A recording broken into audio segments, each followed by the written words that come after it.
কেমন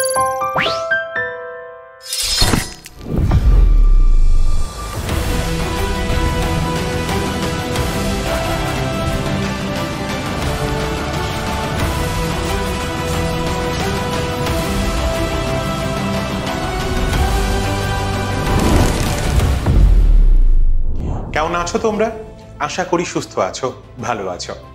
সপ্তম শ্রেণীর ইতিহাসের 7টি অধ্যায় সম্পর্কে তো আমরা আলোচনা সেরে ফেলেছি। এবার নতুন একটি অধ্যায় শুরুর পালা। কিন্তু তার আগে তোমাদের একটু মনে করিয়ে দিই আগের অধ্যায়গুলিতে আমরা কি পড়েছি, তাহলে তোমাদের রিভিশনও হয়ে যাবে আর এই নতুন অধ্যায়টি বুঝতেও সুবিধা হবে।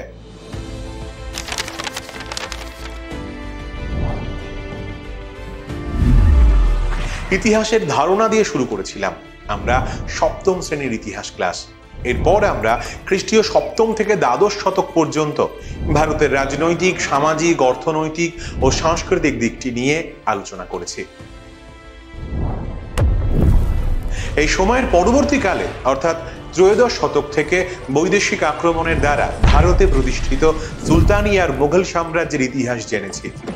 এই বিষয়গুলি জানার সাথেই সুলতানি ও মুঘল যুগের সমাজ, অর্থনীতি, সংস্কৃতির ভিন্ন স্বাদও গ্রহণ করেছে। কি মনে আছে তো সব? আজকের ক্লাসে আমরা শুরু করব অষ্টম অধ্যায় নিয়ে আলোচনা, যার নাম মুঘল সাম্রাজ্যের সংকট। নাম শুনেই হয়তো তোমরা অধ্যায়ের বিষয়বস্তু সম্পর্কে কিছুটা ধারণা করতে পেরেছ। সংকট মানে মুঘল সম্রাটরা নিজেদের শাসন টিকিয়ে রাখতে কিছু বাধার সম্মুখীন হচ্ছে। সেগুলি কি আর সেই বাধাগুলি কি কাটিয়ে উঠতে পারছেন শাসকরা, নাকি সাম্রাজ্যের ভিত দুর্বল হতে শুরু করে দিচ্ছে, তা নিয়েই আমাদের এই অধ্যায়ের আলোচনা। এই অধ্যায়টি আমরা মূলত 3টি পর্যায়ে আলোচনা করব। প্রথম পর্যায়ে জানব মারাঠা শক্তির সাথে মুঘলদের বিরোধ, যে বিষয়ে একটু ধারণা তোমাদের আছে। পঞ্চম অধ্যায়ে ঔরঙ্গজেবের সময় দাক্ষিণাত্য ক্ষতের বিষয়টি পড়েছিলাম। দ্বিতীয় পর্যায়ে জানব শিখ শক্তি ও মুঘল রাষ্ট্রের মধ্যে সংঘাত।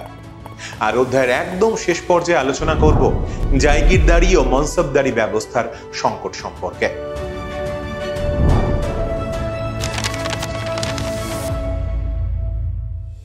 এই 3টি ঘটনা মুঘল সাম্রাজ্যের ক্ষেত্রে কিভাবে সংকট হয়ে দাঁড়ালো সেটি দেখে নেব। প্রথমে জানবো মারাঠা শক্তির সম্পর্কে, কিন্তু তার জন্য তোমাদের একটু অপেক্ষা করতে হবে আর চোখ রাখতে হবে পরের ভিডিওতে।